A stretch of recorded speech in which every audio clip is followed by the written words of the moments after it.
rules, commandments, 10 best ways to live even. We call them the 10 best ways to live instead of rules or commandments, hoping that we'll like the rules a little bit better if we call them that instead. Because the truth is, I don't know that any of us really like rules, myself included. Most of us, either who are kids or at least remember being kids, know that childhood is filled with dreams of a world with no rules imposed. Especially no rules when you become an adult and get to do whatever you want, including nothing at all. And yet, you also probably remember, if you're a little older, becoming a young adult and the sad realization that rules exist for a reason. So yes, as an adult, you can choose to eat cake, and only cake, and an entire cake for dinner if you want. But you usually don't feel so great afterwards. You can absolutely stay up all night long and binge watch whatever you want. But chances are you're going to regret that decision at some point the next day.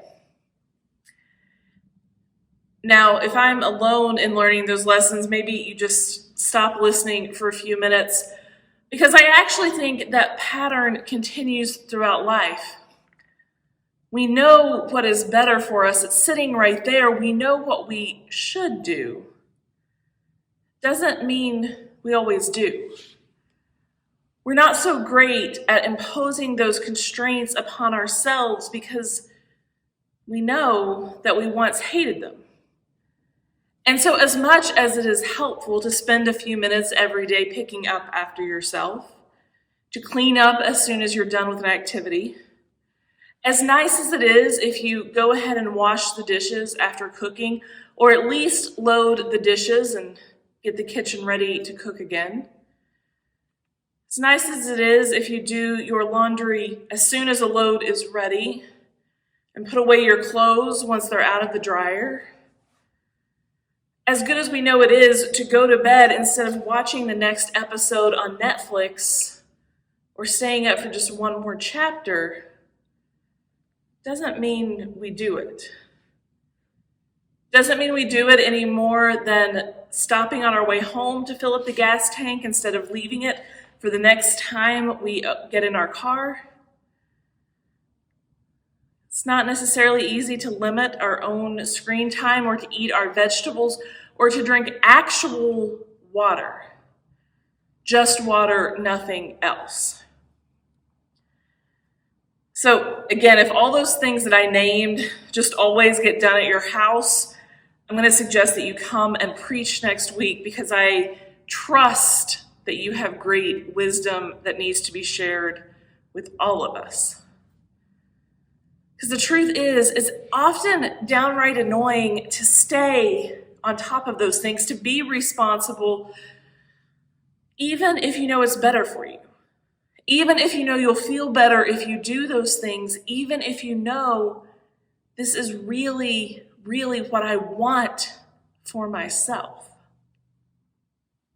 We definitely know that keeping on top of things is way better than running the dishwasher 3 times in one day alone and then doing 5 loads of laundry and still not being quite caught up while you're trying to unearth your table at the same time.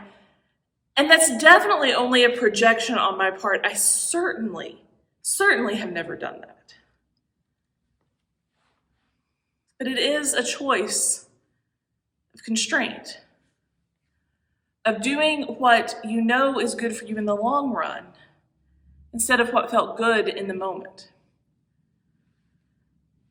So phrases like obedience to God aren't necessarily part of our regular faith vocabulary here at Chalice. I think most of us would even get a little squeamish in narrating our life of faith as primarily something of obedience. It makes a faith that is all about the rules rather than all about participating and living into the reign of God. A couple of weeks ago, though, we heard the story of the flood and of Noah. And the part of Scripture that we read was the end, where God chooses to lay down God's bow and leave it in the sky, laying down God's weapon and walking away.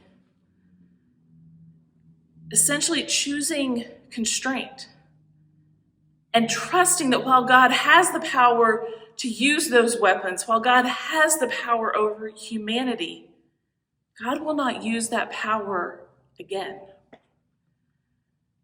And so by the time we get to these commandments, we have an invitation to each of us to choose to constrain our own power for our own good and for the good of humanity.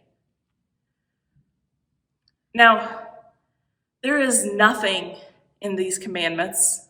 There's nothing in, maybe if we call them the 10 best ways to live, that doesn't get broken regularly. There are varying degrees of consequence, of course. Wanting your neighbor's house doesn't come with much. Trying to take it definitely does.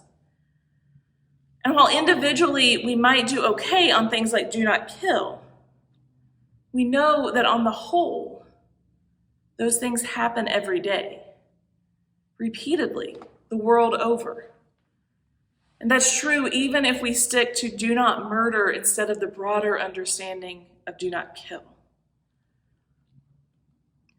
So today we're only going to look at one of these commandments with much depth, and it's going to be keeping the Sabbath. Now, I'm going to talk about keeping the Sabbath because I think it's, first of all, easy to break. There's some pressure to break it. And it's not one that we necessarily think about the same level of these other commandments. And I'm going to talk about it not because it's the most important out of the commandments, but because it's easier to see. It's easier to see because of the ways we don't practice it, and because we do break it often. And I think even if you were intentional in how you keep your Sabbath, the last year has made it harder than the ones before, where one day kind of bleeds into another, and those markers of days and even weeks begin to disappear. At its simplest, the commandment is simply, God rested, so you rest too. To put it another way, if God wasn't so important that God was going to keep going 7 days a week, then who do you think you are that you need to work 7 days a week? So that might be a little harsh, but it is this commandment that mirrors God's action in choosing to rest that invites us to do the same. It is also this commandment that points to Sabbath as a communal practice, not an individual practice. Whoever hears this commandment is commanded to take a day of rest every week, but also to grant a day of rest to all of their families and their servants and their animals and the immigrants residing in their country. This constraint that God places on the community benefits the entire community. In this system that God urges us to keep, there is no need for anyone to work 7 days a week. When we look at this, it's an indictment of our economy. Our economy where professional jobs expect long hours, where email and text messages creep into all sorts of hours, where minimum wage doesn't pay well enough for someone earning that to get a day off, where better than minimum wage might not do that ever. We live in a culture of multiple jobs and side hustles, and this narration that you've got to keep working just to pay the bills. And so God has this vision of the world that is radically different. Even the cattle that plow the field get a day of rest because the field will still grow if you wait until Monday. In the vision that God casts through the world, everyone gets a day off every single week. You could work 7 days, but that's not God's intent. And so apart from the indictment of our own economy, I'm aware of how much we live in a culture that glorifies busyness. It used to be, oh, I'm so busy I can't do that, or I'm running from here to there, and it's almost a status symbol. How many hours have you spent on Zoom this week? How many hours did you have to do to get that up and going? Now, while I would say that it is particularly fed by our own history of our country and the version of Christianity that first began here, it still continues. I remember my mother, when she would wake us up on Saturday morning to do chores, would begin quoting Proverbs. A little sleep, a little slumber, a little folding of the hands to rest, and poverty will come upon you like a thief in the night.